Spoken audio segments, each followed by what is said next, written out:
আসসালামু আলাইকুম। Hello viewers, নতুন একটা রেসিপি নিয়ে চলে আসলাম। আজকের রেসিপি মিষ্টি কুমড়া ফুলের বড়া। আপনি যদি আমার চ্যানেলে নতুন হয়ে থাকেন তাহলে অবশ্যই সাবস্ক্রাইব করে দেবেন, পাশে থাকা বেল আইকনটি ক্লিক করে দিবেন। আর কথা না বাড়িয়ে মূল রেসিপিতে চলে যাচ্ছি।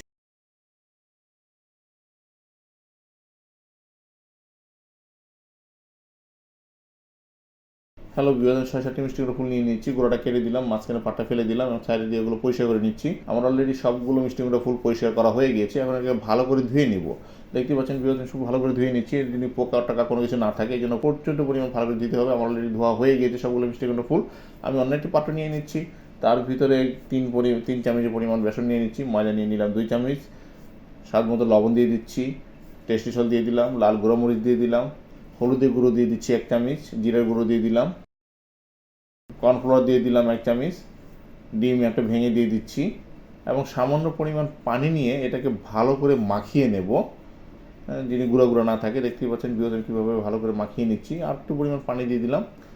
একটু পাতলা পাতলা ঘন ঘন টাইপ করে মাখিয়ে নিতে হবে। আমার মাখানো হয়ে গেছে। সাধারণত কালি জিরা দিয়ে দিলাম। এটা দিতেও পারেন, নাও দিতে পারেন। কালি জিরা দিয়ে এটা আমি একটু ভালো করে মাখিয়ে নেব।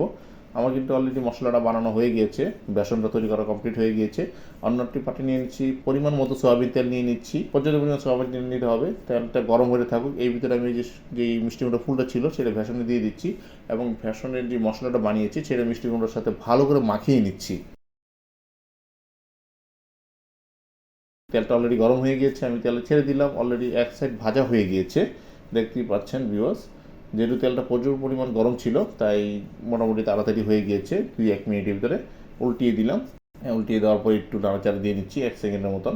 আমার অলরেডি ভাজা হয়ে গেছে, এখন উল্টিয়ে নিয়ে নেবো। আমি আসলে যেহেতু পাত্র আমার ছোটো তাই আমি একটা করে ভেজে নিচ্ছি। আপনারা চাইলে সবগুলো একসাথে ভেজে নিতে পারেন, 4-5টা করেও ভেজে নিতে পারেন যদি আপনাদের সসপ্যানটা বড় হয়। আমার সবগুলো ফুল ভাজা হয়ে গিয়েছে।